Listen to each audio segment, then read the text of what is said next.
देव सभा। एक देवता। हमारे सामने तो समस्याएं ही समस्याएं हैं, बड़ी उलझने हैं। दूसरा देवता। श्री कल्की चरणाम भोज स्मृत दुखम गमिष्यति। श्री कल्की भगवान के चरण कमलों का स्मरण कीजिए, समस्याओं का अंत हो जाएगा, दुख चला जाएगा। प्रणत कामदम पद्म जार्चितम धरणी मंडनम ध्येय मापदी चरण पंकजम। श्रीमद् भागवत गोपी गीत। अर्थ। शरणागतों की कामना पूर्ण करने वाली ब्रह्मा जी से पूजित पृथ्वी के आभूषण आपदाओं, विपत्तियों, मुसीबतों में कल्की भगवान के चरण कमल ध्यान करने योग्य है। तीसरा देवता।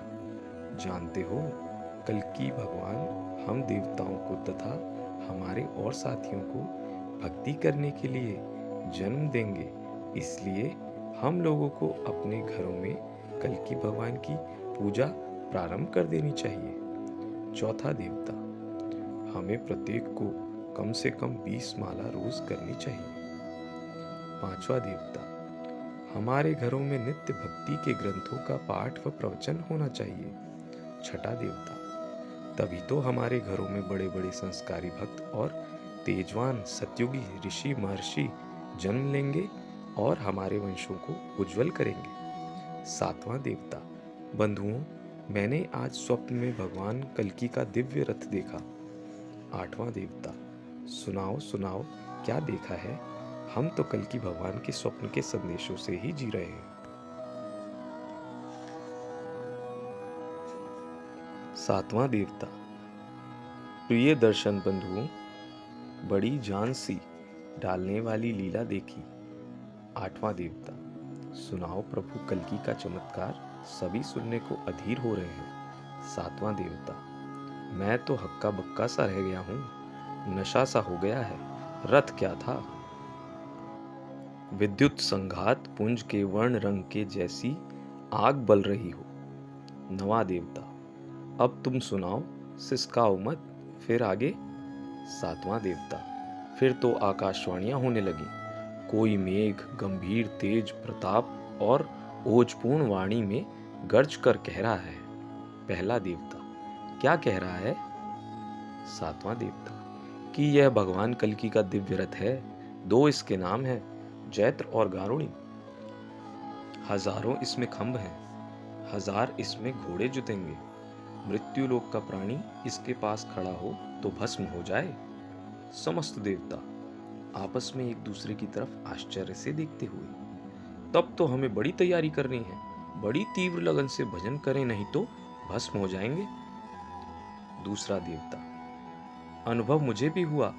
मुझसे बड़े सुंदर ब्राह्मण ने स्वप्न में कहा है कि कल्की भगवान का पूजन व जप करने से तेज बढ़ता है, सारी मुसीबतें चली जाती हैं, दुर्भाग्य नष्ट होता है, भगवान से नाता जुड़ता है, हम में इतनी शक्ति आएगी कि हमें भस्म नहीं होना पड़ेगा। तीसरा देवता। प्रिय बंधुओं, कल्की भगवान ने कल्की पुराण में कहा है कि बिना तिलक लगाए नहीं रहना चाहिए। मृद भस्म चंदनाध्यस्तु धारयेत तिलकम द्विज भाले त्रिपुंड कर्मांकेश पर्यंत जलम ब्रह्म विष्णु शिवावासम दर्शनात् पापनाशनम। कल्की पुराण प्रथमांश चतुर्थोध्याय श्लोक संख्या 19-20। अर्थ। द्विजन्माओं अर्थात ब्राह्मणों, क्षत्रियों, वैश्यों को गोपी चंदन, मट्टी चंदन आदि से तिलक धारण करना चाहिए। मस्तक पर केश पर्यंत उज्जवल यानी चमकीला तिलक शुभ कर्मों का अंग है। उसमें ब्रह्मा विष्णु शंकर का निवास है। इसके दर्शन करने से पाप नाश होता है। चौथा देवता। हाँ, हम सबको मस्तकों पर तिलक लगाना चाहिए, इससे तो भगवान के प्रति हमारा अनुराग व प्रेम प्रकाशित होता है। पांचवा देवता। धोती भी पहननी चाहिए, इसी से देवत्व की गरिमा झलकती है। छठा देवता। तभी तो हम किसी देश की धर्म विरोधिनी दानवता से दुर्जय व अजय होंगे और कल्की भगवान के प्रिय बने रहेंगे। सातवां देवता। जहां कहीं परस्पर मिलकर बैठो तो समझो दरबार लगा रहे हैं। जय कल्कि जय जगतपते, पद्मापति जय रमापति की ध्वनि की झड़ी लगा दूं और समझ लो कि यही क्षीरसागर है और यही क्षीरसागर की पुकार है। आठवां देवता, हाँ भाई, यदि भगवान से काम लेना है तो काम करना भी है, खाली नहीं बैठना है। कर्म प्रधान विश्व करी राखा, जो जस करे सो तस फल चाखा। नवां देवता, यदि हमें अपने वंश बचाने हैं तो कल्कि की पुकार करनी ही होगी। 10वां देवता, यदि हमें अपनी संस्कृति बचानी है तो कल्कि की पुकार करनी ही होगी।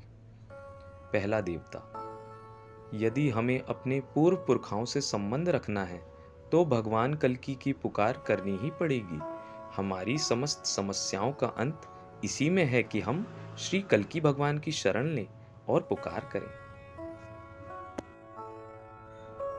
जय कल्कि जय जगतपते, पद्मापति जय रमापति।